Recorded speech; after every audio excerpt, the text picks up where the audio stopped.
ഈ വരുന്ന ലോക്സഭാ തെരഞ്ഞെടുപ്പിൽ രാജ്യം ഉറ്റുനോക്കുന്ന ഒരു മണ്ഡലമാണ് തിരുവനന്തപുരം.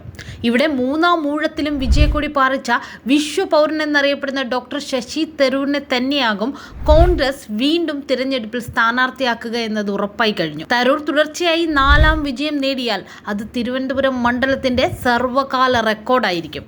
കേരളത്തിന്റെ തലസ്ഥാനം പിടിക്കാൻ തക്കം പാർത്തിരിക്കുന്ന BJP തിരുവനന്തപുരത്തിനായി കരുതി വെച്ചിരിക്കുന്ന സസ്പെൻസ് എന്തെന്നുറ്റുനോക്കുകയാണ് വോട്ടർമാർ. കേന്ദ്രത്തിൽ നിന്നെത്തുന്ന VVIPക്കായി റെഡ് കാർപ്പറ്റ് വിരിച്ച് കാത്തിരിക്കുകയാണ് BJP പ്രവർത്തകർ.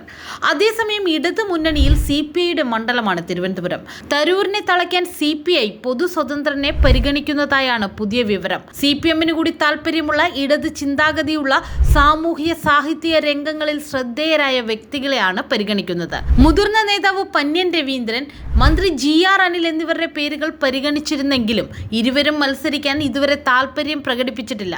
മാവേലിക്കരയിലാകട്ടെ ചെങ്ങര സുരേന്ദ്രൻ, ഡെപ്യൂട്ടി സ്പീക്കർ ചിറ്റയം ഗോപകുമാർ എന്നിവരുടെ പേരുകൾ ഉയർന്നു വരുന്നുണ്ടെങ്കിലും AIYF നേതാവും കൃഷിമന്ത്രിയുടെ പേഴ്സണൽ സ്റ്റാഫ് അംഗവുമായ CA അരുൺകുമാറിന്റെ പേരാണ് സജീവമായി ഉയർന്നു കേൾക്കുന്നത്. കൊടിക്കുന്നിൽ സുരേഷിനെതിരെ യുവ നേതാവിനെ ഇറക്കി മണ്ഡലം തിരിച്ചുപിടിക്കാനാണ് ശ്രമം.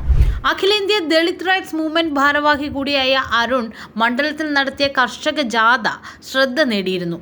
തൃശൂരിൽ മുൻമന്ത്രി VS സുനിൽകുമാർ തന്നെ സ്ഥാനാർത്ഥിയാകുമെന്ന് ഏതാണ്ട് ഉറപ്പായി കഴിഞ്ഞു. ത്രികോണ മത്സരം ഉറപ്പായി ഇവിടെ സുനിൽകുമാറിന് ശക്തമായ പോരാട്ടം കാഴ്ചവെക്കാനാകുമെന്നാണ് വിലയിരുത്തൽ.